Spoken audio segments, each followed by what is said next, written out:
Hello friends, welcome back to my channel. आज मैं अपनी वीडियो में कुछ वर्कशीट शेयर करने जा रही हूँ जो मेरी बेटी के स्कूल से मेरी बेटी के रिवीजन के लिए भेजी थी अभी समर वैकेशंस में। तो मैंने सोचा आपके साथ भी क्यों ना शेयर की जाए। आई होप आपके लिए हेल्पफुल रहेंगी। तो चलिए स्टार्ट करते हैं वीडियो को। तो सबसे पहले उन्होंने ये भेजा है, जैसे स्वर का रिवीजन करवाने के लिए भेजा है, क्योंकि स्वर तो नर्सरी क्लास में ही पढ़ा दिए जाते हैं। तो उसके रिवीजन के लिए उन्होंने ये फिर से शीट भेजी है। इस टाइप की पिक्चर्स बना दी हैं और चारों तरफ स्वर लिखी है और बच्चे इसको छांट के पिक्चर्स पे मैच कराना है इसको। जैसे ये है अनार, तो ओ से ऐसे अनार पे मैच कराना है। ऐसी सीट आप अपने बच्चों के लिए घर पे ड्रॉ भी कर सकते हैं। और जैसे ये आ, ई से इमली, बड़ी से ईख, इस टाइप से। और फिर बच्चों को इस पे आप कलर करने को भी दे सकते हैं। तो मैं आपको दिखाती हूँ जो मेरी बेटी ने किया हुआ है, ये कर चुकी है ऑलरेडी। तो इस टाइप से आप भी अपने बच्चों से करवा सकते हैं। तो अब हम देखते हैं नेक्स्ट शीट। नेक्स्ट शीट में कुछ पिक्चर्स दिए गए हैं और यहाँ पे खाली स्थान है, तो यहाँ पे बच्चों को भरना है और साथ में इन पिक्चर्स पे कलर भी करना है। जैसे ये क्या है, ये क्या है, कप। तो बच्चों को ये पता होना चाहिए, जो फर्स्ट लेटर लिखना है, क प पूरा नहीं लिखना है। कप किससे स्टार्ट हो रहा है, तो यहाँ पे बच्चे कप लिखेंगे। ये क्या है, घ से घंटी। ये क्या है, घ से घर। ये क्या है, गुड। तो इस टाइप से आप बच्चों को ये साथ में लिखने को भी दे सकते हैं और पिक्चर उनसे करवाइए, तो बच्चों का अच्छे से रिवीजन हो जाता है। और आप पूरे जो स्वर और व्यंजन है उसका पूरा ऐसा बना सकते हैं जिससे कि बच्चे उसको इजीली रिवाइज कर लें। तो मैं दिखाती हूँ, जो ये ऑलरेडी कर चुकी है। तो ये इसने किया हुआ है, ये कलरिंग भी, और ये सारे इसने लिखे हुए हैं। तो हमारी नेक्स्ट वर्कशीट है। तो इस टाइप से अभी इसके क्लास में इतना ही कराया गया है, क्योंकि 10-15 दिन ये स्कूल खुले थे तो उसके बाद छुट्टियां बढ़ गई थी। तो अभी इतना ही है, तो इसका रिवीजन करने के लिए दिया हुआ है। तो आप भी इस टाइप से बच्चों से रिवीजन करवा सकते हैं। क, ख, ग, ख, अंग, खाली। आप देख सकते हैं ये इसने लिखा हुआ है। अभी ख ये प्रॉपर नहीं लिखती है, ख में थोड़ी सी प्रैक्टिस की जरूरत है। तो ये इसने किया हुआ है। नेक्स्ट है,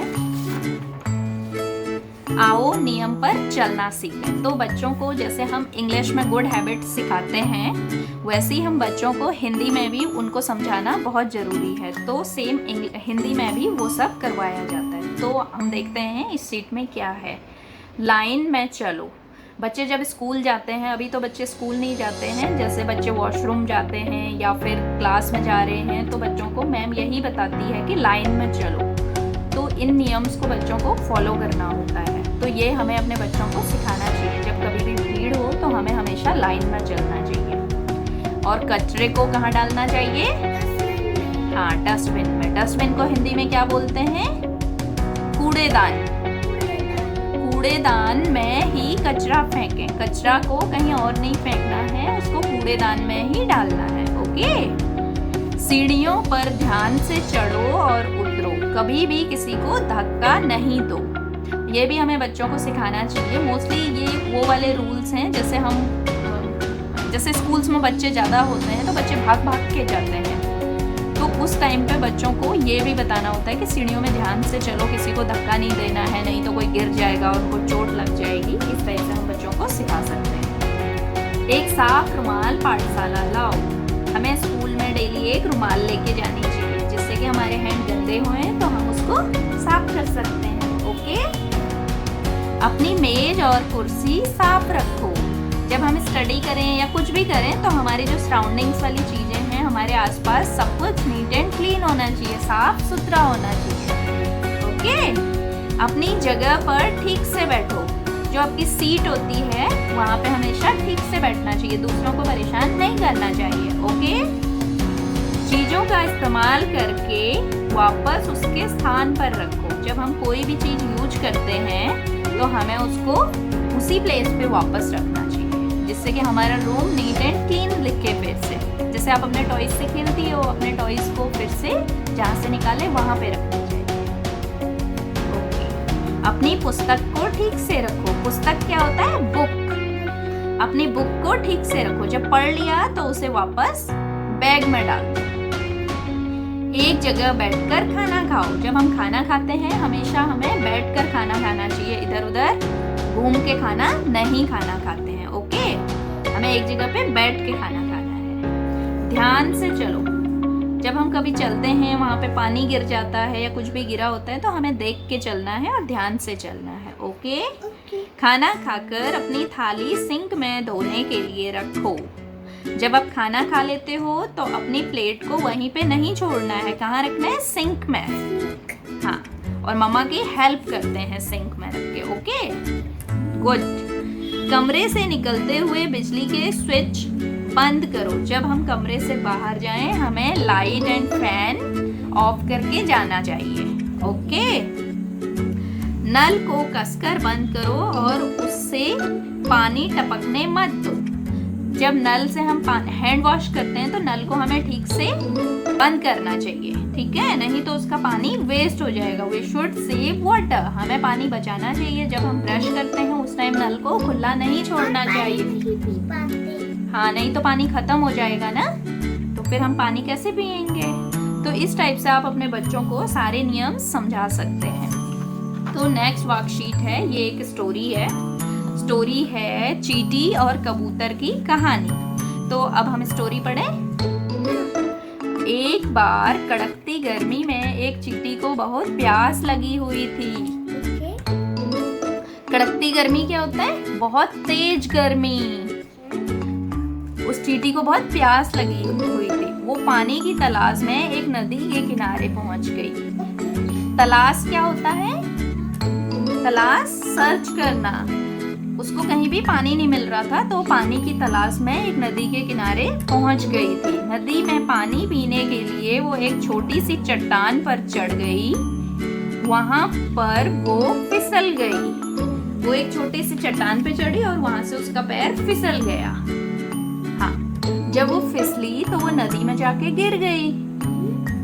पानी का बहाव ज्यादा तेज होने से वो नदी में बहने लगी।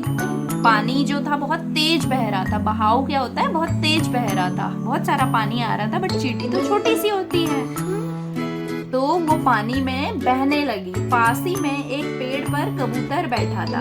वहां पे एक पेड़ था और उसमें एक कबूतर बैठा था। उसने चींटी को नदी में गिरते हुए देख लिया तो कबूतर ने जल्दी से एक पत्ता तोड़ा और नदी में चींटी के पास फेंक दिया और चींटी उस पर चढ़ गई। कुछ देर बाद चींटी किनारे लगी और वो पत्ते से उतरकर सूखी जमीन पर आ गई। उसने पेड़ की तरफ देख और कबूतर को धन्यवाद किया। उसने कबूतर को क्या बोला? थैंक यू बोला, क्योंकि कबूतर ने उसकी हेल्प की थी। जब हमारी कोई हेल्प करता है तो हमें क्या बोलना चाहिए उसे? हाँ, तो हमें उसको थैंक यू बोलना चाहिए।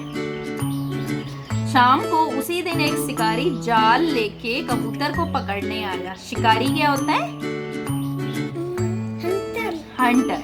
उस दिन एक हंटर आया और वो कबूतर को पकड़ने के लिए जाल लेके आया था। जाल क्या होता है? नेट लेके आया था जिसमें कि कबूतर फंस जाए। कबूतर पेड़ पर आराम कर रहा था।